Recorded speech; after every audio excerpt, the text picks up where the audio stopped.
welcome back for another episode of SSD Mythbusters. My name is Jeremy Worley, and each episode here we take on a topic, a myth in the world of Social Security disability law, and we talk about it and prove it to either be true or to be busted.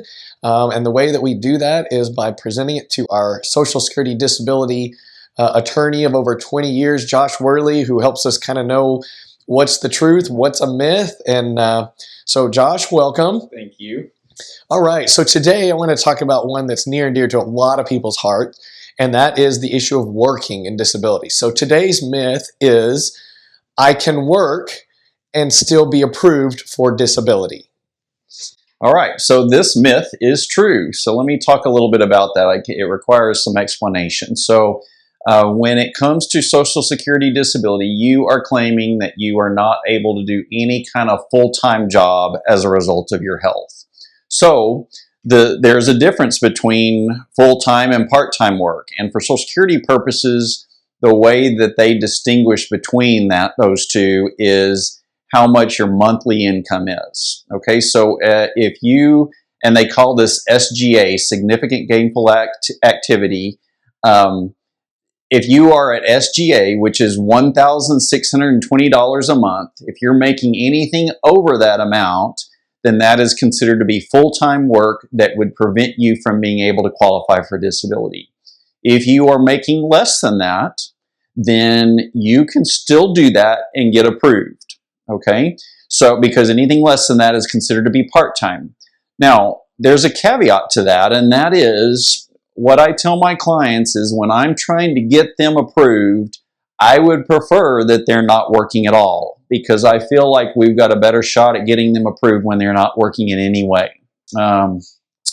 Having said that, though, I do tell my clients, I understand you've got to put a roof over your head, you got to put food on the table, and so if you absolutely have to work while you're trying to get approved, then do that, but you've got to be aware of the fact that anything over $1,620 a month is considered to be full-time. So you've got to be under that amount. And the further you can be under that amount, the better. Okay, so, and let me just say there is a caveat to that as well. SGA for regular individuals is $1,620. If you are blind, SGA is $2,700, so it's a higher amount that's considered full-time versus part-time. But preference is that you're not working at all while you're trying to get approved. And then what I tell my clients is once they do get on it and get approved, then they can go out and work a part-time job or find a part-time job that they can handle within their health limitations. And they'll be okay. That does not disqualify them from getting approved or getting benefits. Is there a timing function to that? So this threshold amount, if they stop doing that, you know, the week before they apply, or if they drop to that level, is there any kind of timing at all involved in that process? No, I don't feel like if they're, you know, because it's pretty common that someone, you know, they either have stopped completely or their work gets cut back in a big way because of their health. And so when it gets cut way back, then they decide, okay, I think I probably should file for disability.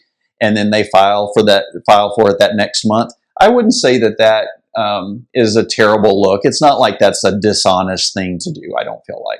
Sounds like really this threshold is, as long as you're underneath that 1,620, then you're okay. You can still be approved for disability, but to be mindful that it may ultimately, I mean, if you're trying to say I can't work and you are doing some work, it could be another one of these slight deciding factors for a judge that gives them, or a decision maker that kind of makes them think, well, if they can do this, maybe they could even do a little bit more. That's exactly correct. That's the evaluation, and that's the consideration, is if someone's out doing something and they're working part-time, then it's possible that someone could easily kind of jump to the conclusion that, okay, if we worked a little bit harder, then they could reach that full-time level.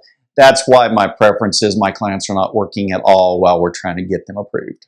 Okay. And I'm not suggesting anyone would do this, but let's just get it out there because I think this does happen some. Mm-hmm. What about for someone that is on the books, they're earning $1,620, but we know that if you're applying, and there's some that are out there that are trying to stay under this for a very specific reason, for disability, and there's a temptation of, hey, I'm either getting cash or I'm getting something off the books. I mean, I assume they've got to be really mindful that you can't do that.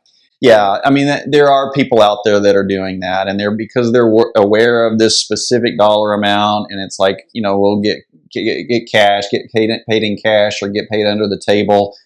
Generally, now Social Security will not see those earnings, obviously, but it's been my experience that when you're doing that, there's a pretty decent chance that comes out in some way at some point.